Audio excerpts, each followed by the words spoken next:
Wait a minute. End stream. Hello, everyone, and good morning and good afternoon. And I hope that everyone had a wonderful, wonderful weekend. Today, my very special guest, and I can say special because this lady is amazing.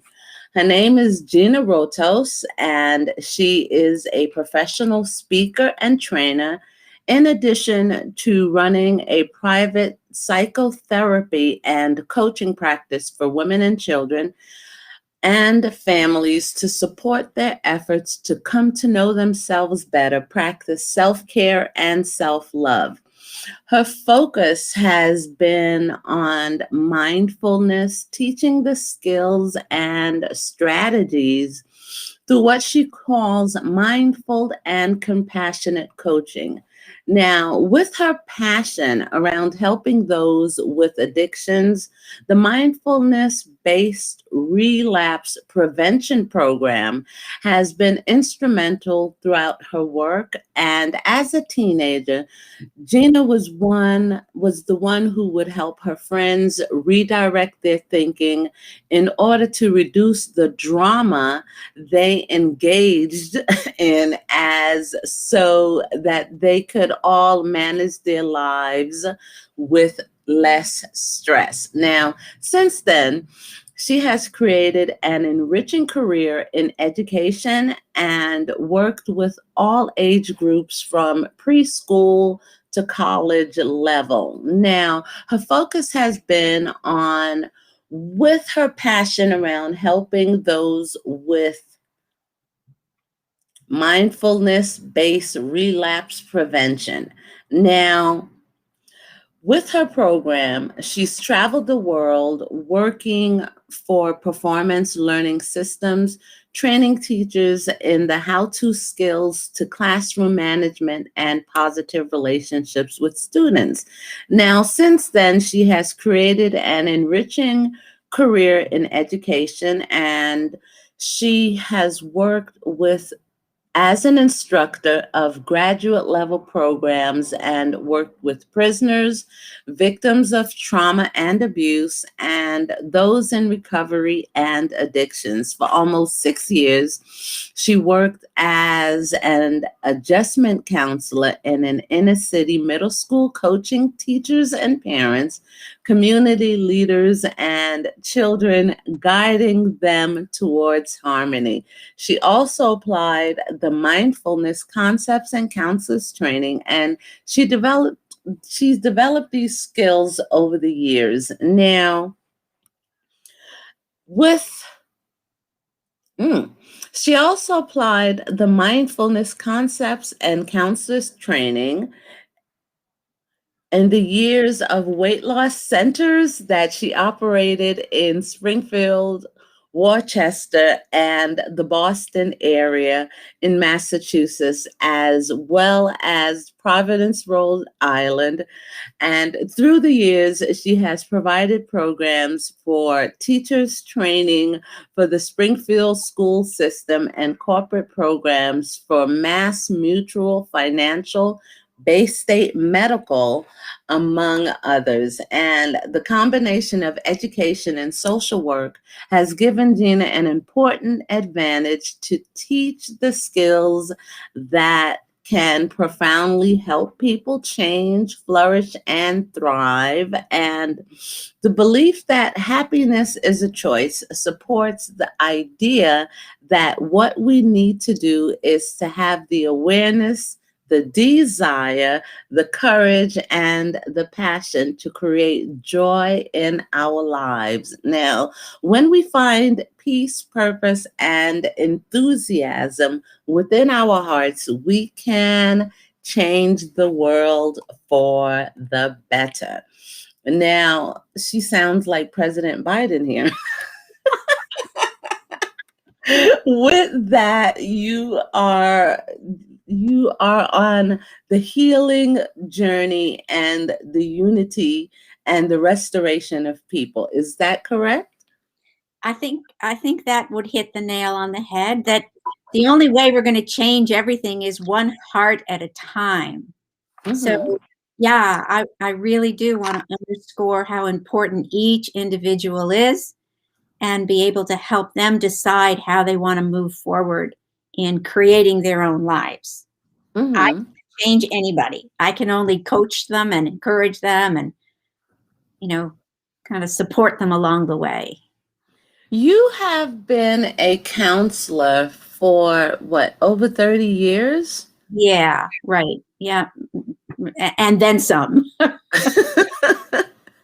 Now, for 30 years, for 3 of those years, you worked in the penal system and you worked with women and men to help them to overcome the trauma of sexual abuse at an early age. How can you just tell us a little bit about that? It was a very significant period of time in my life to be able to almost have the honor of working with individuals who were so damaged or traumatized or hurt. We know that hurt people. And Mm-hmm. if we can peel away the pain and suffering and help individuals be in touch with their own preciousness of who they really are, so they're not, so that they begin to understand that they are not what they do, but who they are, which is very different. So Mm-hmm. the women suffering from trauma um, needed the kind of trauma support in almost integrating the past. We can't forget what happened to us, Mm-hmm. and it's really hard sometimes to forgive. But what we need to do is know that that happened on an awareness level and then take that traumatic event or that thread, I call it a thread in our lives, and weave it into the tapestry of our life. So it doesn't become the most significant piece of color in our lives. So Mm-hmm. healing trauma can take a significant amount of time. And helping women touch their own hearts and know how important they really are, and that the abuse was not their fault, Mm-hmm. their responsibility. It's something that happened to them, Mm-hmm. and helping them be in touch with their body, their physical body, and being able to heal some of that trauma.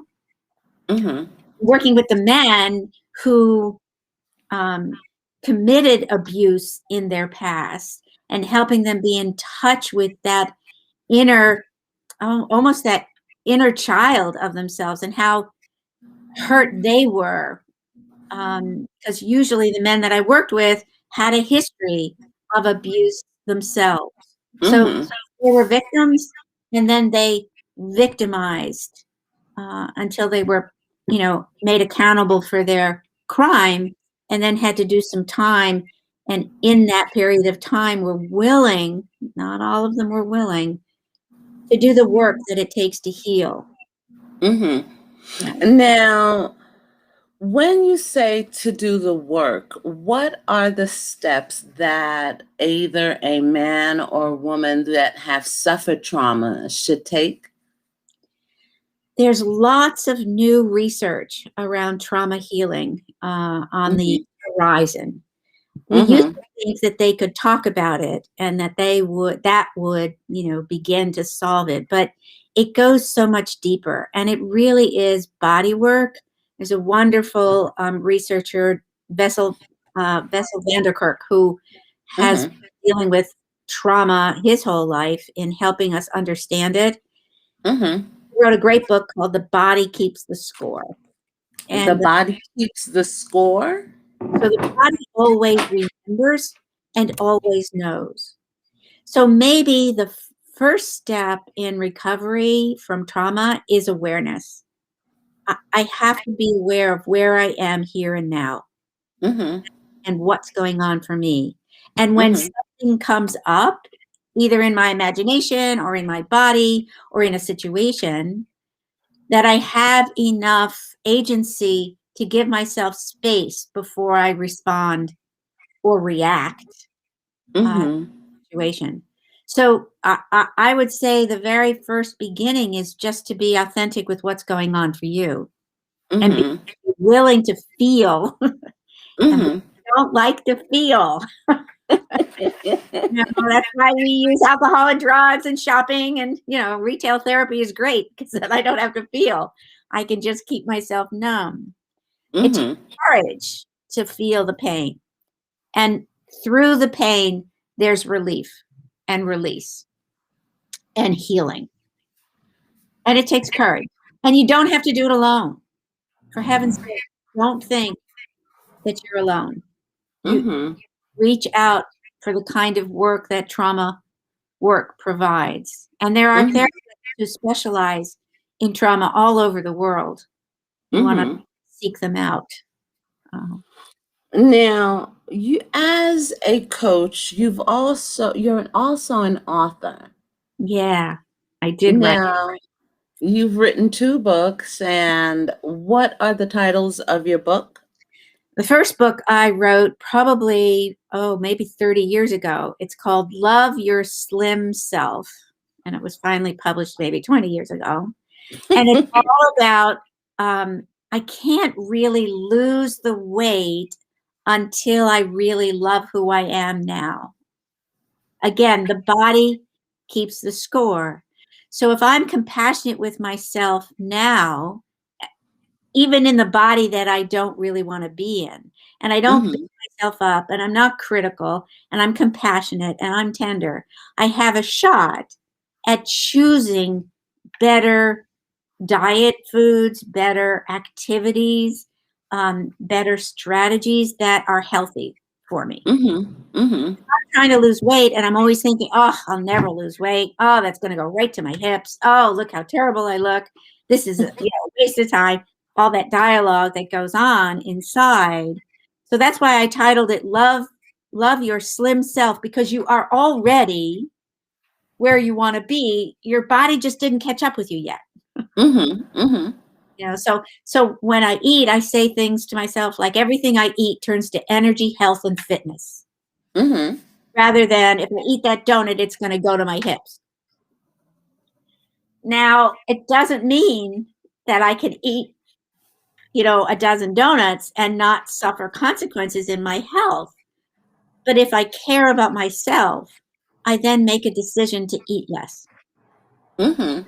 And I adapt the attitude of a naturally slim person. If you've ever watched a naturally slim person eat, they eat very different than someone who has a problem with weight loss. Yes, they do. They They get do. satisfied sooner because they don't. Someone had said to me, it's like, if I'm trying to lose weight, I live to eat. Someone who's Mhm. not worried about weight at all, they eat to live, Mhm. and it's a mindset. If I can, Mhm. if I can change my mindset, and know a little bit more about me, then I have a better shot at making a healthy decision. So the bottom line is healthy decisions, fewer problems. Healthy decisions, fewer problems. Nice. Okie dokie. I'm taking notes here. Look, look, look. Simple formula. Now, with that, your second book. So the second book was birthed out of the work I did with recovery and addiction. Mhm. I wanted Mhm. to call it, because I had the first one, Love Your Slim Self. I wanted to call it Love Your Sober Self, because you know 99.9 of us were born into this world sober, unless our mothers were addicts, and then we had to go through withdrawal, which means we've already gone through withdrawal at least once. Mhm. Mhm. Many Mhm. of us who have addictive issues keep going through withdrawal. So I decided to change it to include a lot of people who suffer from behaviors, Mhm. habits, and addictions that encompass many other things besides alcohol and drugs. So, Mhm. I could be addicted to work, a workaholic, and that Mhm. really, steps into my life. Or I could be addicted to sugar, to white flour, to shopping, to sex, to scratch tickets and gambling. So there's a whole variety of addictions that run the show. And so the bottom line is I have to learn to love myself in order to make healthy decisions to have fewer problems. So that's Mm-hmm. why I chose the title. But Now, you also have a topic here of sacrificing obnoxious behaviors encourages respect. And can you just touch a little bit on that? so one of the things I really enjoy is making acronyms. An acronym Uh-huh. where you take the letter of each in the word and you create another word for it. So I think Mm-hmm. that acronym is for sober. Yes. Mm-hmm. So rather than just have sober means sober, I wanted to add more flavor to what it really means. And Mm-hmm. and sacrificing is like I got to give up some of those obnoxious behaviors in order to have a sober life. I got to Mm-hmm. cut out my credit cards. That's an obnoxious behavior is spending a lot of money and not having money to pay for it. So if I cut out my credit cards, I eliminate that obnoxious behavior. Um, Mm-hmm. and then it's sobering to think I have to make a better decision, healthy decision, Mm-hmm. fewer problems. Mm-hmm. My favorite acronym is what I did with stupid. So we grow up with people calling us stupid. And I Mm-hmm. don't know you, but sometimes I'll just do something really dumb and call myself, that was a stupid thing to do. Oh, how stupid could you be? I lost my keys. I'll start out, and leave the house and forget something, have to turn around. And I've done that Mm-hmm. once, right? And and the inner dialogue that we have uses the word stupid all the time. And for some of us who grew up with that, it meant a really painful experience to be called stupid. And then Mm-hmm. your body feels it. So I use the word stupid, STUPID, and I made an acronym out of it, which is some trip ups postpone intelligent decisions. Okie dokie. Now with that intelligent decision, it's just the shift in the way that we think and view ourselves. I think so. And also, it entitles us to make mistakes because Mm-hmm. mistakes were also a difficult criticism for us. We don't want to make, Mm-hmm. but that's how we learn. So if I make a mistake, I just postponed an intelligent decision, Mm-hmm. right? In other words, Mm-hmm. it would have been a better decision to not buy the gallon of ice cream and to buy the gallon of ice cream, which was a stupid mistake. That's all. It postponed the intelligent decision because if the ice cream's in my freezer, I know it's going to be in my body within a short period of time. Mm-hmm. But it Mm-hmm. doesn't help me feel good. And so rather than saying it was a stupid thing, I'd say, oh, it postponed an intelligent decision. Next time, I'm going to use my imagination. Next time, I'm going to walk by the ice cream freezer and not buy half a gallon, or maybe just buy one of those teeny weeny little cups that is a much better decision. Next time, but you allow self forgiveness for the small mistakes that you make. I would even celebrate it when are aware of it. So when you make the mistake and you can be awake and you can say, Mm-hmm. oh my God, I can't believe I ate half a gallon of ice cream again, and I'm awake. I hear it. It's like, oh, can I make a better decision next time I have that urge, Mm-hmm. right? Rather than beating myself up. Mm-hmm. Because, well, look at it this way. If your best friend came to you and said all of the horrible things that you say inside your own mind, called Mm-hmm. names and says, I'm so stupid. I can't believe I did that. Look what I failed again. Nobody's going to have faith in me. Nobody believes me anymore. What would you say to your friend? I would tell my friend, don't be so hard on yourself Bingo. because Bingo. Become we your make own, mistakes and right, right. So I'm saying mhm, become your own best friend. mhm. So say to yourself, don't be so hard on yourself. Forgive yourself. You can have another time. So becoming your own best friend is a very, I think it's a new thought because not very many people do it. Because it's just a Okay. friend. It also in the book, you also discuss, there's a chapter saying, are you talking about me? Like perhaps you're laughing at the idea of even imagining your real self. Could you be asking yourself right now, how could I even think of myself as a real or authentic when I've been struggling with either unhealthy habits, certain behaviors, maybe addictions, or one kind of either bad habit or not. Now, are you talking about me? Can you explain that chapter? And I think that that was why I said I don't think falling in love with yourself is a very common idea. It sounds good, but I don't think a lot of people really embrace that because that's the bottom line. Can I actually be authentic and feel good about me when I feel so crappy about me? How is that even possible? I think you're right. That most people would say this is beyond my comprehension. I can't even imagine myself. So one of the things I ask, Why is that? Why is that? well, I think that growing up and coming into this planetary world is Mm-hmm. very difficult, challenging, um, interesting, not always so positive experience. Okie dokie. I mean, just coming through the canal to be born takes a lot of Ooh. effort. Right, right, exactly.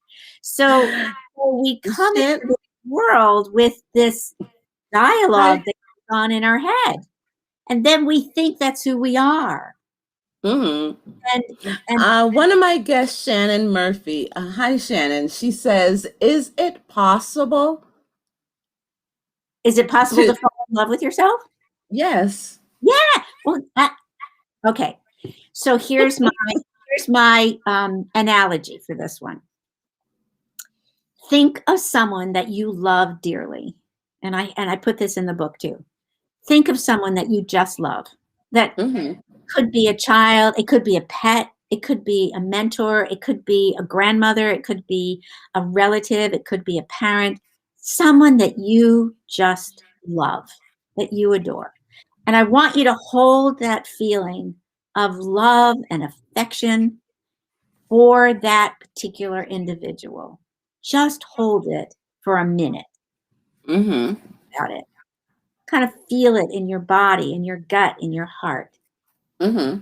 And then I want you to take that energy, that feeling, more than just a thought, the feeling of loving someone that you care a lot about, and then Mm-hmm. just pour it on yourself and give yourself that feeling. And then just notice the possibility of being willing to learn how to fall in love with yourself. It's almost like let's be willing to be willing. To be willing, to be willing, to be willing. You can put as many willings as you want. Am I willing to consider? And it's always a consideration because it's always your choice. So if you don't want to be your best friend and you don't want to fall in love with yourself, that's fine. That's what you want. But if you want to entertain the idea of becoming your own best friend, that's where you start. I got to be willing to even Mm-hmm. consider. So when she asks Shannon, is it possible? Absolutely. Absolutely, it's possible. And I believe anything is possible because what the mind can conceive and believe, it's you're able to achieve. and that was written many, many years ago by some famous people. Your mind can just about do anything that you believe. Now, Believing in yourself is a darn good thing to do. I think so. I think that loving yourself unconditionally is essential. And I think it is essential to self acceptance, self awareness, self respect, self compassion, to eradicate shame and hate. And I think that the first place to start is with you. And I would suggest that changing the words, because I really think words are very powerful. Changing the wording. Changing the words to eradicate shame. I would rather soften shame. Soften shame. Right. Right. So that it doesn't, because when I think about eradicate, I think, oh, I've got to go in there with a, whatever you call them. That Soften shame. takes a lot of energy, right? So if I Hmm. soften the dialogue that goes on in my head, the shame in my heart, the guilt in my stomach, if I soften it, then I can be aware of it. And if I'm Hmm. aware of it, then I can make a different choice. Soften it. That's what I would think. Now, you've also mentioned the first time that you had stress and drama. Now, can you elaborate on that a little bit? And let's see, because with all the expectations, with the professional commitments, community involvement, we all have like hectic daily schedules, and some of us have compromised health. How do you deal with that? Okay.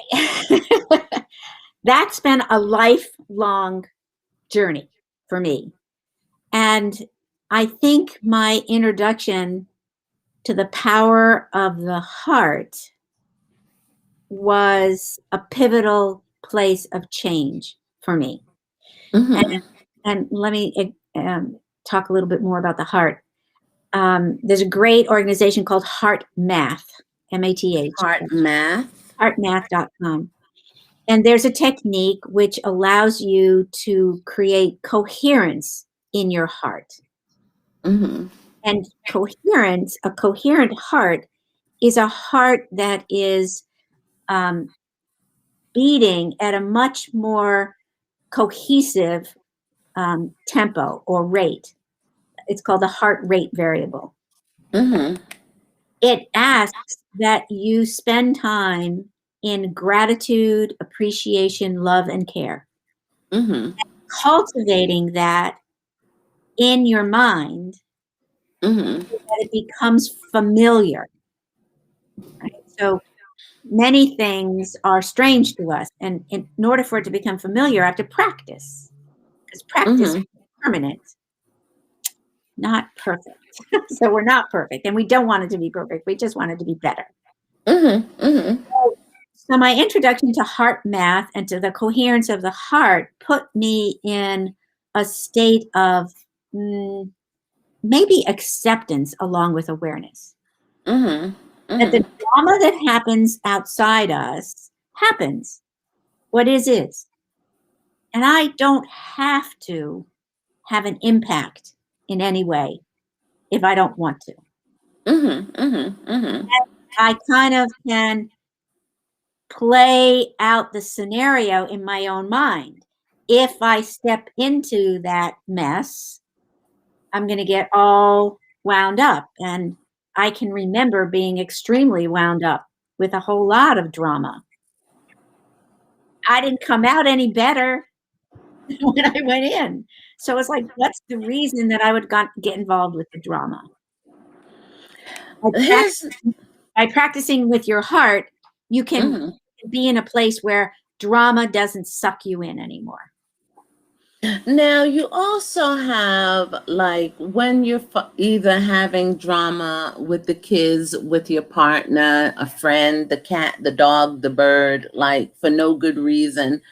Like, how do you release the stress when that is within you so that you don't take it out on the family, like a stranger. You don't come home and kick the cat and kick the dog, and like, how do you release that stress before you get home, or before you enter the house, or before you come into contact with a friend, family, loved one, or an innocent bystander? That's a great question, because we are all experience that in our lives. And what Mhm. happens is I can either react to Mhm. what's going on, or I can create a space between what went on and what I'm feeling so that I can make a better decision. I can choose Mhm. what I want to do, because then I have, my executive functioning, which is behind my forehead, my free prefrontal cortex, and I'm not running on that stress hormone, fight, flight, freeze, faint, the cortisol Mhm. that causes all of that. But it means that I have to take time minimally to take a very deep cleansing breath. Mhm. So breathing has been a sidekick for me for the past 50 years. Taking a deep breath, spending time in mindfulness or in meditation, quieting. You'll never stop the mind from chattering, but you can Mhm. train it and you can calm it. And as you develop those practices, you then begin to understand that if you're upset coming home, I have one trick for a dad who gets really upset on his way home, and he kind of like comes into the house and explodes, right? He doesn't want to do it anymore. Mhm. He's willing to do something different, right? Mhm. So a suggestion that they've really come up with, especially during spending time with the trauma recovery Mhm. treatment, is if you have your hands palms up, you can't be angry. Hmm. So again, the body Really? keeps the score. The Really? body keeps the score. The body. So use your body to help. So if you just, and I said, so drive home in your truck and sit in the driver's seat with your hands palms up for a minute and just breathe. Mhm. And your body will calm down so that the drama isn't going to take you away down crazy lane. You get to make a different choice. Even if it's like, I'm just going in and I'll say hi and go to my room and, or go in the shower or whatever it might be so that I don't cause more heartache. Mhm. I want to be responsible. See, let's see. I can't control the emotions that happen. I can only control my response. Mhm. And if I'm willing to learn how to control my response, then I don't have to feed the drama. Does that Mhm. make sense? It makes a lot of sense to me. Yeah. Now, when it comes to pressures and tensions, disappointments, defeats, letdowns, and frustrations, overwhelms, and trauma, like, say, life little miserable moments, can you take the place where you can respond instead of reacting to to break certain habits or behaviors, regarding addictions, bad habits, Right. unhealthy eating habits, destructive behaviors that not only affect you, the person, but the people around you? Yes. And the key, Jennifer, is awareness. Awareness, everything back Comes to back awareness. to this. Because if I'm aware of what's taking place, then I Mhm. can make a better decision, healthy choices, fewer problems. But if I'm not aware, if I'm asleep or if I'm unconscious or if I don't know what's going on or I'm not paying attention or I'm thinking of something else, Mhm. that's when I pick up and use, or I engage in the negative behaviors, or garbage comes out my mouth, or the credit card comes out of my pocketbook. You know, because I want to anesthetize the feeling. Mm, So mm, so I gotta really respect and take care of my feelings as much as my thinking, because I have this human body that functions. mm, mm. Trying to figure out how to make it function in the best possible way. Now, when it comes to shopaholics and unhealthy eating habits, I think that how we respond, because shopping can be an addiction as well, I think. It can be. It absolutely can be for many people. And I think retail therapy is the best thing ever. And I give myself permission and a budget, and I go have a hell of a good time. But if I did it every weekend, or if I spent all time online ordering, stuff that I don't really need, then Mhm, addiction, because while I'm purchasing, even if it's online, I'm not present. mhm, mhm, I'm in mhm. my addiction. Now, there's also another chapter where you say, where did your healthy or sober self go? Where Now, with that, there's always the other side of life, like is available to you, and it is either the healthy side or it could be the unhealthy side or the unsober side. Where can you just Oh, you froze. Can you unfreeze? Because I don't know if you can still hear me. Jennifer, are you there? Well, I'll talk while you're trying to figure out how to get back online. I don't even know. Let's Shannon, are you still on? Can you tell if you can hear me? I don't know what to do. Um, the fact that your healthy self is always there watching, and who you are, your authentic self, is always part of you, is very important to believe. Um, Finding that part of you that's very tender, important, precious, um, however you want to be able to hold that, is a challenge. So knowing that you always have the option to make a healthy choice. You always have the encouragement to live a sober life. It's always available to you.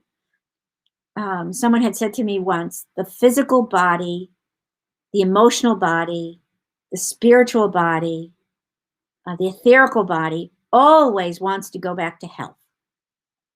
We're DNA programmed for health. We just need to have the accurate components, healthy choices, fewer problems. So if I know sobriety is always available to me, it's been there from the beginning. I think I said too in the book, you were born sober. When you were born, you knew you were a king or a queen. There was no doubt in your tiny little body that you were the best thing that showed up on the planet. And then through our experience of being, in our family, and there there? you're back. Did you hear anything I said? I'm sorry. The thing was you was frozen And you and were. then we were disconnected for a little while. And Right, I'm right. sorry. Oh, What that's happened? although Shannon said she could hear me. Um, Shannon, you could hear her? I yeah, couldn't hear her. I had to close everything and then open everything back up. yeah. And now what's going on, Miss Gina? Well, I'm what, talking about the what were fact we that saying? right, you asked about your sober self, and I said you've been sober since the time you were born. Because when you Mm-hmm. were born, you knew on a spiritual, on an intellectual, on a physical level that you were a queen or a king. You knew Mm-hmm. because you came out of love. And Mm-hmm. and you were loved, many of us, very early on. So that energy of love kind of like set the little flame of sobriety and it's never gone out. It might have Mm-hmm. gone really dim, but Mm-hmm. your essence has never left you. Mm-hmm. You are pure light, pure love, pure energy. So, one of the things that I believe in my rather seasoned years is that everything is helping us remember. It's important Mm. for us to remember. Um, okay, so Remember, yeah, remember, it's remember. helping us to remember who we are and that you have value and that you are love and that you are, I guess, worth it. Oh, that is such a big issue, Jennifer. I can't tell you how many people don't think they deserve to be loved. Really? They don't deserve Well, I'm happiness. not surprised. Yep, they don't deserve ease. They don't deserve money. They don't deserve, success. They don't deserve people to care about them. They don't deserve people to love them because they feel and think that they are not worthy. And so my Now, how do you help them? How do you help them? How do you help them to realize that because they exist yeah, and that's that they're here on the planet, right, that they are worthy? right. It's that simple. And then you have to be willing to be willing to be willing to be willing To to be be willing, to be willing, to be willing and willing, to be willing. consider it, right? One of the things that I struggle with people is a lot of individuals are very good at giving. They want to care for others. They want to give. They're always trying to take care of people. They're the ones who are making the food and taking people places and they're exhausted. Mm-hmm. When someone says, "Let me bring you dinner. Let me take you," no, Ah, no, no, no, no. I don't need that. I'm fine. they don't know how to receive. Bingo. Right. So they're a great giver, but they suck at receiving. And so I'll give assignments. I'll say, okay, if I'm going to talk to you next week, this week, you have to decide where you want to eat. You have to ask for a cup of tea or for a neck rub or for a warm blanket. You have to ask for something. And the only thing you're allowed to do is say thank you. And people Oh, struggle with it. wow. They struggle with it. If someone gives you a compliment, if you don't Say feel thank worthy, you. they don't. If they don't feel worthy, they go, "Oh no, this whole thing. Oh no, that's not who I am." Oh no, they don't want to take in. Hey, you look great. Thank you. So yeah, Thank you. they're, Thank you. they're Listen, honor and respect, Miss Gina. Honor and respect because I understand you're helping me. And I think I'm helping you in some way, realizing that because you exist, self love and self care softens the self deprecate. What is the word? self-deprecation. Deprecation. Yes, right. Loathing, self-loathing. Hmm. I have people come to me and I'll say, okay, on a scale of 1 to 10, 10, you love everything about you. You love yourself. And 1 is you hate yourself. Most people are 1 or 2. I hate myself. And that I hear that a lot. Why is that? Why do you think that people have such a hard time just loving who they are? A Just lot of it because is how we were raised. ah. And we forget to be aware of that. Mhm. Many times I'll say, and so what did you hear when you were little? It's not good enough. You didn't do it right. Shut up, don't cry. What, you're such a baby. You're too sensitive. Don't, all those things. You can't do it right. You're really stupid. All of those things get buried in our bodies. Remember, the body keeps the score. So what Mhm. I have to do is be aware of my body. Awareness is the key. So when someone says something to me and I get a pit in my stomach, the first thing I want to do is take a deep breath. Let's breathe and say, where did that pit in my stomach come before? Where did I feel it before?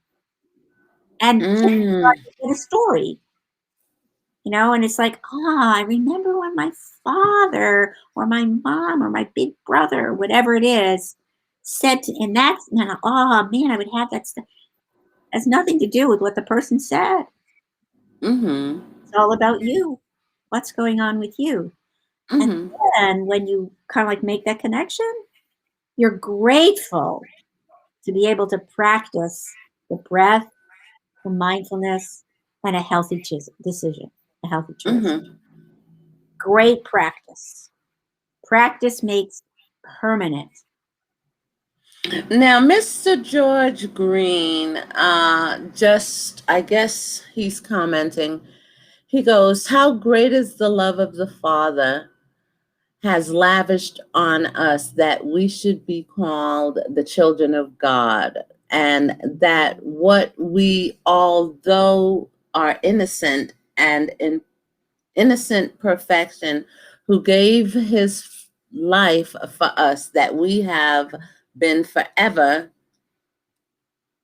called the children of God. Now, do you see yourself as someone that God loves? I guess now everyone's chiming in, but do you see yourself? Do you see yourself as someone that is loved unconditionally?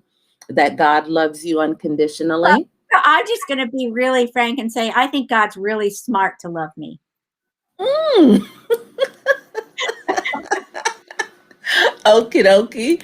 Now, let's see. Now, is there another question? One more question. I think we have a couple more minutes. Let's see.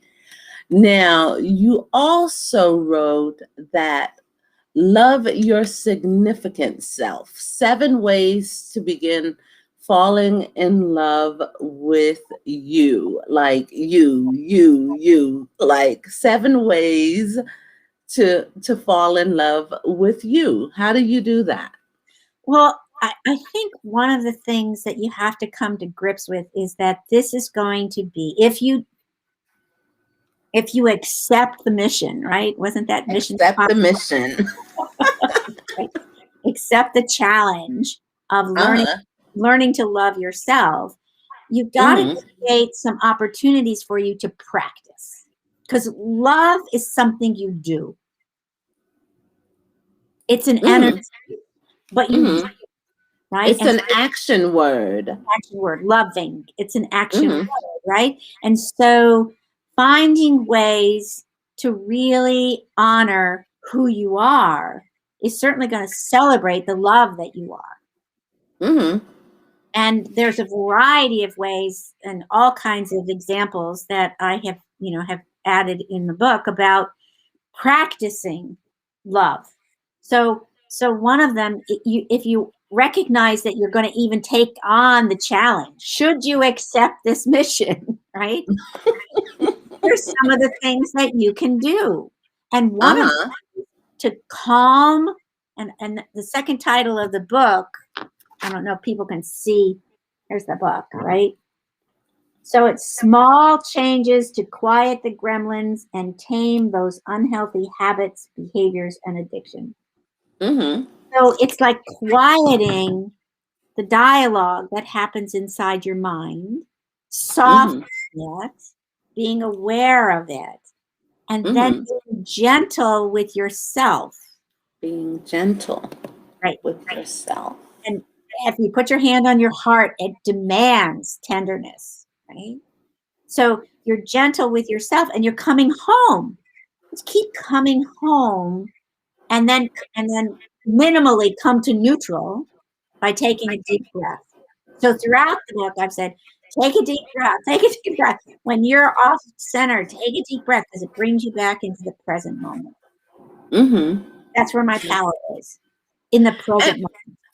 and you also mentioned to tell yourself that you're in the process of falling in love with yourself, that your health and well-being are now a priority. Why not? That's a good question. Right. You would say that to your best friend. You know, Mhm. healthy choices, fewer problems. So if my Mhm. health is a priority, sure, I'm going to make mistakes. Sure, I'm Mhm. going to have extra salt if I've got high blood pressure. Sure, I'm going to have some ice cream, right? I'll make some mistakes. But I'm not going to beat myself up for a week and Mhm. feel really bad about it. I'm going, you know what? This is what I need to do. In order to be healthy, Mhm. feel right. I know I have to eat well. I have to exercise. I don't want to say have to. I want to. I want to eat well. I want to exercise. I want to get good sleep. And I want to stay away from the things that cause me pain. Using drugs and alcohol cause me pain. Mhm. So I want to stay away from it so that I can have, Me too. Me too. so I can have Me too. a life. Right. Mhm. I deserve a healthy life. Mhm. God wanted me to have a healthy life. Mhm. Right? And Mhm. I want to be able to love unconditionally myself and others. Because when I love myself, then my picture is full in order for me to love others. Yes. Oh my goodness. Now, you also tell us that you don't have to believe that you love you just yet. Just choose to entertain the thought. So, so that's Write it on a card, say right, it to yourself. right.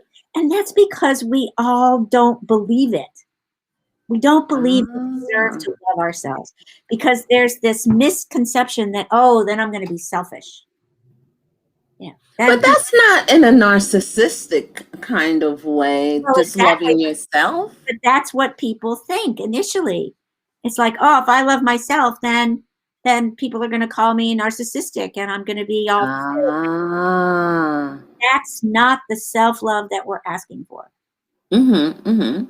You know, it's a genuine, authentic love of tenderness. It's like loving that younger self of you and having Mhm. a relationship of saying, I'm so sorry that happened to you when you were little. Mhm. So sorry. I wasn't there to protect you. It's not your fault. And never say but. Kiss the butt away. And I'm here for you now to help you love yourself now. So you're not alone either. You're not alone. And you say write it on a card, post it in your world. Like I get to ask for what I want. I get to make my own choices. I get to keep learning and I get to love me. Now, why is that important? Why should we frame that picture of yourself when you are happy? It's very complicated mind dialogue. And Really? well, think about how you talk to yourself all day long. We Yeah, I do that. We have 50,000 thoughts a day, Uh-huh. 50,000 thoughts a day, and Wow. 99% of them are negative. Really? Is it? Right. Think about it. Because it's always what didn't happen, what could have happened, why did it happen, what's happening next, that's not going to work. Oh, got in the wrong line again. Stupid me. I should have been in that other line. Whatever it's going on, but they've figured out 50,000 thoughts a day is a lot of thoughts. Mhm. So when you pick one thought, like I am enough, just the way I am, it's one Mhm. thought, right? Mhm. It gets lost in 50,000 thoughts. It doesn't pop up enough. But if I see it and I say it because I got a postie stick it with it on, or a credit card, or a file folder card, or something to remind me that these are the new thoughts I want to replace the old ones. Mhm. Mhm. I am enough, just the way I am. It could take, And write it on a post-it, put it on the bathroom mirror, put it on the bedroom mirror when you're getting dressed and you see yourself. yeah, I I'm, am enough, I'm just enough. the way that I am. And if you say that a lot, at Hmm. some point, there's going to be an acceptance of it. It's like, oh, oh, I am. Oh. I'm not sassy about it. It's like, Hmm. oh, I am enough. Oh, I am a good person. Oh, I am worthy of love. Oh, I do deserve to be cared for. Oh, I do deserve to be gentle. Nice, nice. And on that note, how can we get in contact with you, Miss Gina?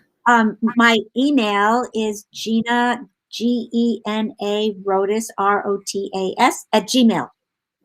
Okay. And are you on Facebook, LinkedIn, Twitter? I am on Facebook. It's not my best process. There's too much drama on Facebook. So email me And first. you're also a JV Collaborate member. Is that correct? Yes, it is. I'm recently in part of that group. So just beginning to figure it out. Yes, which is how I met you. Yes, it is, and it's such a wonderful group. It really is. It's an amazing group because the group is full of so much positive energy. It's a great community, and we get to connect with each other and learn and grow from each other and interact with each other. Now, you're also on. Where can they get the book? It's on Amazon. So use my name to Google it on Amazon, Gena Rotas, and it should come up on Amazon. And that's Gina with an E. Gena. Yes, thanks. Rotas. Rotas. Rotas. Gina with an E. And do you have any more golden nuggets for us, Gina? I want you all to take a very deep, full breath. Just breathe in and let it release. Yes. And do that throughout the day as often as you can. Make it a habit. Hook, if you want to change a habit or add a new habit, hook it to something you already do. So y'all get in and put your seatbelt in. Take Mm-hmm. a breath when you put your seatbelt on. Y'all Mm-hmm. brush your teeth. Take a deep breath before you brush your teeth. Right? Y'all Mm-hmm. answer the phone. Take a deep breath before you answer the phone. So that the breath becomes part of your essence of who you are. The breath is life. It's free. You can have as much of it as you want. So breathe it in. Take advantage. Give yourself that gift. A nice big deep breath so you fill up all the lungs. All the oxygen goes into your body as life force. So Life force. that's prana, right? The chi, the breath. Good. Yeah. Just keep breathing. Yeah. Awesome. Yeah. And it's interesting that we take just breathing for granted. We don't breathe. Most of us breathe just very shallow from here to here, Mm-hmm. top of your lungs, right? Mm-hmm. Bring in the breath into the belly. If you take yoga, you know the belly breath, right? You bring it all in. That's you've got all this lung force, even got lung force up here, and you've got lungs in the back. So we're missing out. And if you think about breathing in the love that's there, Mm-hmm. use the Ooh. breath, right? And if you can't think of something and you find yourself ready to respond or react to something, just take a breath before you do it. Mm-hmm. Breath. Mm-hmm. Yeah. This way, you're responding instead of Yeah. reacting. Right. Right. Oh Exactly. my gosh. Oh my gosh, Miss Gena. Thank you so very Oh, this much for was your so much time. Honor and respect to you, Miss Gena. fun. You too, my dear. And you're Beautiful. welcome. You're welcome back anytime. Come back anytime. Just let And we'll connect again. yes. Okay. Thank you so very much, Thank everyone, you, for everyone joining out there. us. Thank you. Remember to pick up a copy of Miss Gena's book. And the title of that book again is Oh, here I'll Love. What is this? Love You? small Love. changes. Love you. Love you, love you, love you, And love it's a you. sticky note in a jeans pocket. That's the cover of the And remember, you can also pick up a copy of my book, My Journey to Healing, that's available on Amazon as well. Nice. And come join us anytime. And on that note, have a good day, everyone, and see you at the next session. Stay put, Miss Gena. Thanks. Oi. Oi.